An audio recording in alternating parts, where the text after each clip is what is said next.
What is power query और why power query, ये दोनों बातें जान लेने के बाद अब एक स्टेप आगे मूव करने का टाइम आ गया है और आज आप लोगों के सामने एक बार झलक दिखाने की कोशिश करता हूं पावर क्वेरी एडिटर को। तो आगे लेके चलता हूं आप लोगों को वीडियो में और पावर क्वेरी सेटअप, इंस्टॉलेशन और साथ के साथ एडिटर का आप लोगों को झलक दिखाता हूं और साथ के साथ उसके एट्रीब्यूट्स को एक्सप्लोर करता हूं।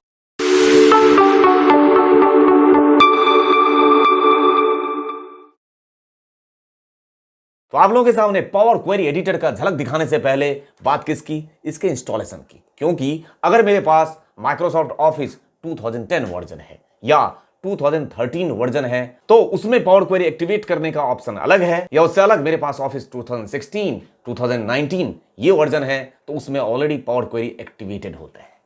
ठीक है, दोनों में फर्क बताता हूं। सबसे पहले पावर क्वेरी मान के चलता हूं आपके पास 2010 या 2013 वर्जन है। ऐसे सिचुएशन में आपको पावर क्वेरी कैसे एक्टिवेट करना है वो बताने की कोशिश करता हूं। सबसे पहले आपको एक्सेल का वर्जन जानना है कि मेरा जो एक्सेल है इसका वर्जन कौन सा है। Let me check.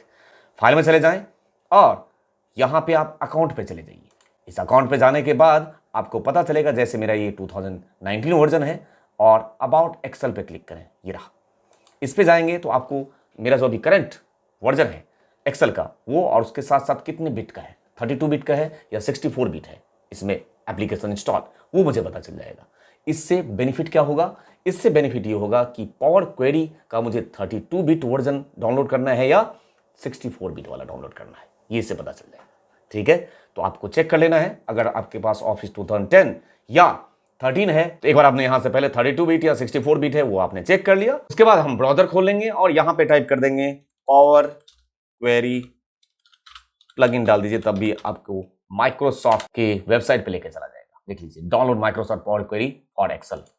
इस पे क्लिक किया आपने तो मुझे एक नया विजार्ड खोल के देगा। ये देखिए आपके सामने आ गया Microsoft power query for Excel.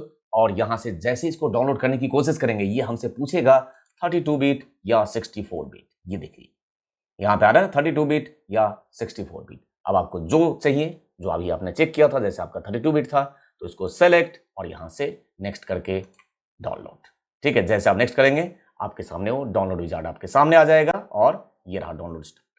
तो इस तरीके से पावर क्वेरी डाउनलोड कर लेने के बाद सिंपल कुछ स्टेप्स होंगे इंस्टॉलेशन प्रोसेस, वो आपको ऑलरेडी पता है। इंस्टॉल कीजिए और इंस्टॉल हो जाने के बाद वो एक्सेल में कहां दिखेगा वो बताता हूं। जैसे ही अब आपने पावर क्वेरी इंस्टॉल कर लिया, इंस्टॉल होने के बाद अगर आपके पास माइक्रोसॉफ्ट ऑफिस 2010 या 13 है तो जैसे यहां पे दिख रहा है ना पावर पिवोट, वैसे आपको इसके बगल में दिखेगा पावर क्वेरी। अलग से एक टैब बन जाएगा। जैसे पावर पिवोट का टैब बन के आ रखा है वैसे इसके बगल में आएगा पावर क्वेरी का टैब। मेरे वाले में क्यों नहीं आ रखा है अलग से? क्योंकि रीजन है ये ऑफिस 2019 है, इसलिए अलग से उसमें नहीं है। वो ऑफिस 2016 या 19 में इनबिल्ट होता है। कहां पे होता है वो भी अभी बात करूंगा, लेकिन उससे पहले मान के चलते हैं आपने इंस्टॉल कर दिया किसको, पावर क्वेरी जो डाउनलोड किया था। इंस्टॉल कर देने के बाद भी अगर आपको यहां शो नहीं हो रहा है ना, ऐसा भी कई बार सिचुएशन आता है कि इंस्टॉल भी कर दिया तब भी यहां पे आपको शो नहीं हो रहा है। अगर ऐसा सिचुएशन कभी आए कि आपने इंस्टॉल कर दिया बट वो शो नहीं हो रहा है तो टेंशन लेने की जरूरत नहीं है। आपको जाना है फाइल में, आपको जाना है यहां से ऑप्शंस और ऑप्शंस में चले जाने के बाद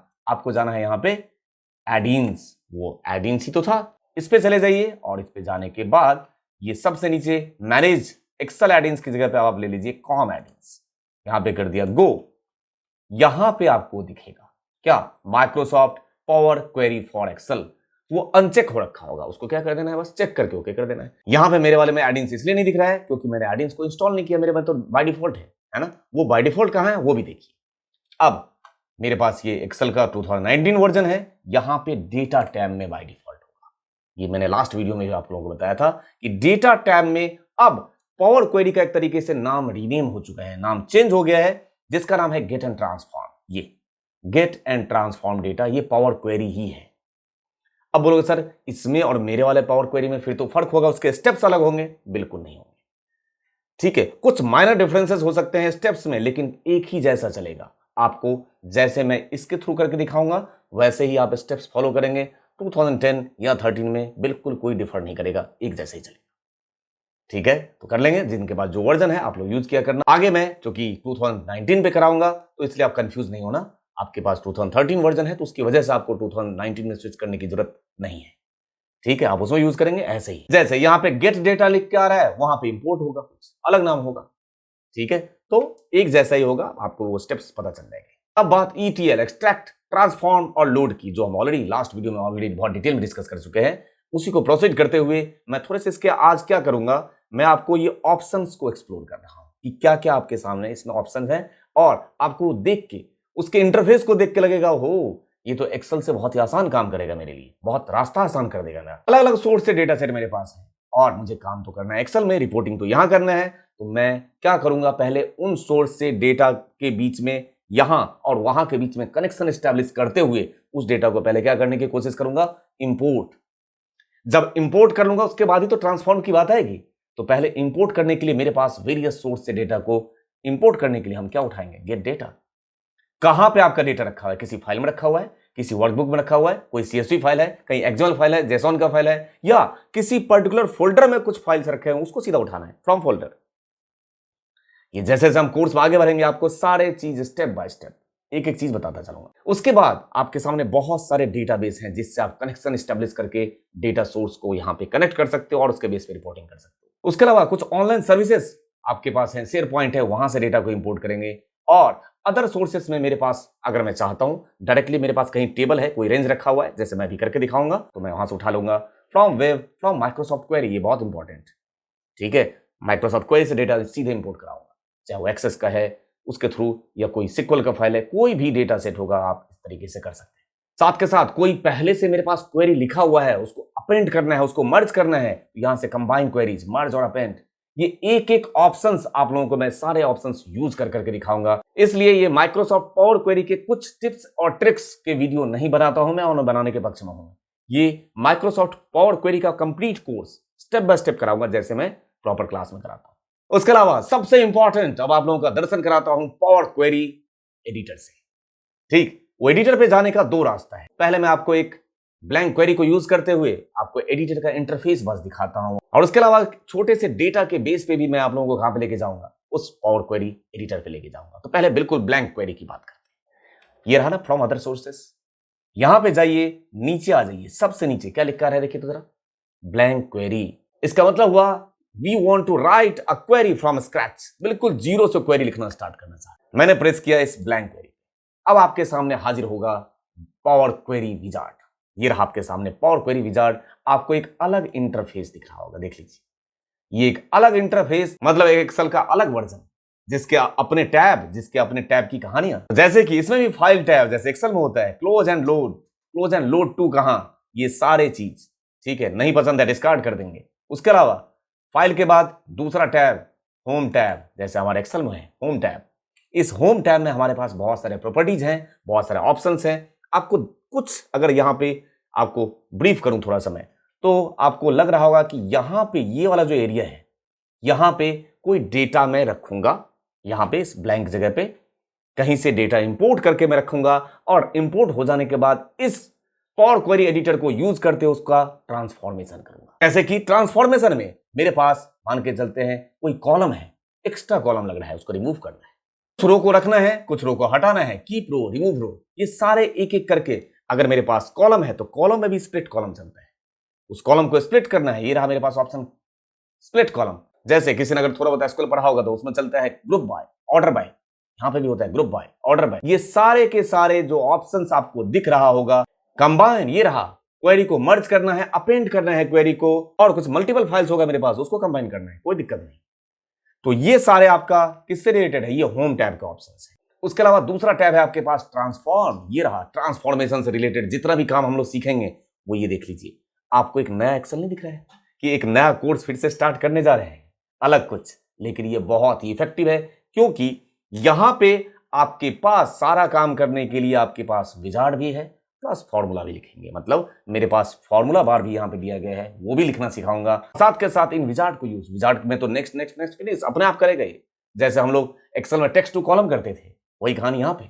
इस होम टैब के बाद बात ट्रांसफॉर्म की। आपको नाम से लग रहा है जितने भी डेटा ट्रांसफॉर्मेशन से रिलेटेड होगा काम, वो सारा उसके लिए ट्रांसफॉर्म, मतलब आपको पिवोट करना है, अनपिवोट करना है, और साथ के साथ ट्रांसपोज, साथ के साथ split column, extract, parsing, data parsing, ये सारा का सारा काम ट्रांसफॉर्म, ठीक है। जिसमें आपके पास दो ऑप्शन है, देख लीजिए। यहां पे इसकी ब्यूटी ये है कि आप हर एक काम के लिए विजार्ड को यूज भी कर सकते हैं। अब कुछ कॉलम को ऐड करने से रिलेटेड ऑप्शंस, तो ये रहा मेरे पास ऑप्शंस। आप कस्टम फंक्शन यहां इन्वोक करा सकते हैं। साथ के साथ मर्ज कॉलम, मेरे पास मल्टीपल कॉलम है, उस कॉलम को मर्ज करके एक जगह रखना है, मर्ज कॉलम। एक्सट्रैक्ट पार्ट्स, यहां पे भी ऑप्शन है आपके पास, और इसी से रिलेटेड कई सारे ऑप्शन आपको सीखने को मिलेगा जैसे जैसे कोर्स हम लोग आगे बढ़ेंगे। ठीक है, अलावा आप लोगों ने एक चीज गौर किया होगा कि यहां पे आपको एक पॉपअप दिख रहा है ना। ये पॉपअप इंपॉर्टेंट होगा तभी दिख रहा है। इसका बेनिफिट बताता हूं। ये बहुत ही इंपॉर्टेंट सेटिंग में से है क्वेरी की, क्योंकि ये क्या करता है, जो भी अभी हम जैसे जैसे सीखना स्टार्ट करेंगे, जो भी आप काम करोगे, उस काम करने के दौरान जो भी आप स्टेप्स फॉलो करोगे, उस सारे स्टेप्स को क्या करेगा, ये रिकॉर्ड करके रख लेगा। बेनिफिट क्या होगा, यहां पे अगर आपको सारे स्टेप्स रिकॉर्ड करके मिल जाए, मतलब जैसे हम मैक्रो में रिकॉर्ड कर लेते हैं, तो उसमें सारे स्टेप्स आपको रिकॉर्ड कर लेते हैं। उसका बेनिफिट क्या होता है, जब उसी चीज को रीयूज करना होता है तो आपको काम वो बार बार करने की जरूरत है क्या, आपको स्टेप्स आपके सामने होंगे। आज मैं सिर्फ आप लोगों के सामने इंटरफेस डिस्कस कर रहा हूं कि पावर क्वेरी एडिटर का इंटरफेस कैसा होगा। जैसे कि एक छोटा सा एग्जांपल करके दिखाता हूं और यहां पे उस डेटा को लोड करके दिखाता हूं। तो मेरे पास ये छोटा सा डेटा है और पावर क्वेरी के लिए सबसे इंपॉर्टेंट, ये रेंज के बजाय क्या होना चाहिए हमारे पास, ये रेंज नहीं होना चाहिए, ये टेबल होना चाहिए। Data set as a table होना चाहिए। तो टेबल में कन्वर्ट करने के लिए आप इसको क्या करेंगे, Ctrl+T, और मेरे डेटा में हेडर है, हाँ जी हेडर है। अब क्या बन गया, टेबल में कन्वर्ट हो गया। ये सबसे इंपॉर्टेंट है पावर क्वेरी विजार्ड पे जाने के लिए, पता चला रेंज पे काम कर रहा हूं। ठीक है, तो आपने इसको किस में कन्वर्ट कर दिया, इस डेटा को टेबल में कन्वर्ट कर दिया, और टेबल में कन्वर्ट कर देने के बाद कर्सर आपका इनसाइड द डेटा सेट, ये जो आपका डेटा सेट है उसके इनसाइड होना चाहिए आपका कर्सर। अगर बाहर चले गए तो टेबल से तो बाहर आ गया, और फिर आप और क्वेरी ढूंढने की कोशिश कर रहे हैं, क्यों मिलेगा। ठीक है, तो आपका कर्सर कहां होना चाहिए, एक्टिव कर्सर इस डेटा सेट के अंदर होना चाहिए। उसके बाद अब आप चले जाइए डेटा टैब, चले गए, और आप लोग कहां चले जाएंगे, यहीं पे ऑप्शन होगा आपके सामने, क्या, पावर क्वेरी, है ना। यहां पे होगा 2013 या 2010 वालों की बात कर रहा हूं, तो वहां चले जाना आप, और जैसे मुझे यहां पे ऑप्शन दिख रहा है आपको भी दिखेगा, ये रहा फ्रॉम टेबल एंड रेंज, ये रहा टेबल है ना, तो टेबल या रेंज से आप डेटा को इंपोर्ट कराना चाहते हो, तो यहां पे आपने प्रेस किया फ्रॉम टेबल, आपके में भी ऑप्शन होगा ये। ठीक है, इधर उधर हो सकता है। ठीक है, तो ये फ्रॉम टेबल और रेंज। अब वो जो टेबल वाला डेटा था ना, वो अलग से पावर क्वेरी का विजार्ड ओपन किया, और ये रहा डेटा लोड। और अब ये सारे ऑप्शंस जो अभी जब हमने ब्लैंक क्वेरी खोला था वो सारे इनएक्टिव थे ना, अब ये सारे एक्टिव हो गए हैं।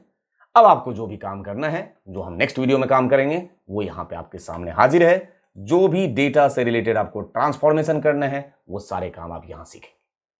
ठीक है, और वापस जब इसको इससे बाहर आना है क्वेरी से, तो यहां से तो बाहर आने का रास्ता नहीं मिल रहा है, तो क्या करें हम लोग, क्लोज एंड लोड। जैसे आपने क्लोज एंड लोड किया डेटा को, वहां से डेटा क्लोज किया, और यहां पे वापस जो लोड होगा, वो लोड तो एक्सेल में ही होगा। एक्सेल में इसने क्या किया, एक अलग सीट बना दिया, देख लीजिए, टेबल 1, और यहां पे डेटा आके लोड हो। इसका फर्दर डिटेल्ड एक्सप्लेनेशन लेके क्यों हुआ, लोड होने के बाद मान के चलते हैं इसको मैं डिलीट कर देता हूं यहां से, तो क्या मुझे दोबारा फिर से वही काम करने की जरूरत है, दोबारा काम लोड करने की जरूरत है, आंसर है नहीं है। ये सारे डिटेल एक्सप्लेनेशन के साथ और स्टेप बाय स्टेप ट्यूटोरियल के साथ आप लोगों के सामने मैं नेक्स्ट वीडियो में बहुत जल्द हाजिर होता। तो ऐसा मैं उम्मीद करता हूं कि आप लोगों को आज मैंने पावर क्वेरी एडिटर को एक्सप्लेन करने की कोशिश की, जिसके ऑप्शंस दिखाने का मेरा मकसद ये था कि आपको समझ में आए कि एक नया कोर्स फिर से स्टार्ट करने जा रहे हैं एक्सेल के पैरेलल में।